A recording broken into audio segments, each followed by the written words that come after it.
la plastification du monde serait irréversible. La passion d'une époque peut devenir le drame de la suivante.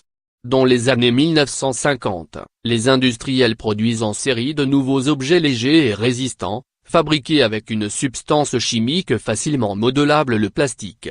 Dans ses mythologies, 1957, Roland Barthes décrit l'enthousiasme pour cette substance alchimique bon marché, qui nous offre des meubles multicolores et des téléphones en bakélite, des cuisines en formica et des sacs souples imprimés. Pour la première fois, écrit le philosophe, l'artifice vise au commun, non au rare point. Le monde entier peut être plastifié.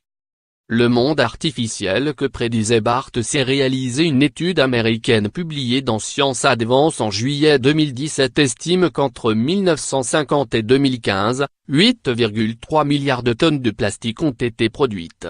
Conséquence, les mers et les océans, grandes poubelles du monde, ont commencé à se plastifier.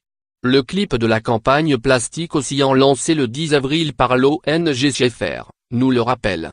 Réalisé par l'agence de communication FF New York, le film montre des raies, des tortues, des dauphins et des requins étouffant dans des vagues de plastique scintillantes. Il est sur YouTube et il fait peur.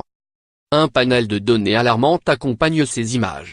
D'après le site Planétoscope, qui compile statistiques et données sur l'environnement, 6,5 à 8 millions de tonnes de déchets en plastique sont rejetés chaque année en mer.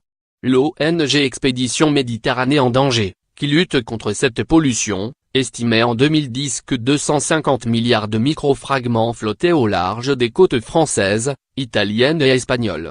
Le résultat est fatal d'après Schaeffer, 36% des espèces d'oiseaux de mer et 43% des mammifères marins sont affectés par ces déchets, et pour longtemps les polymères mettent 1000 ans à se dégrader entièrement.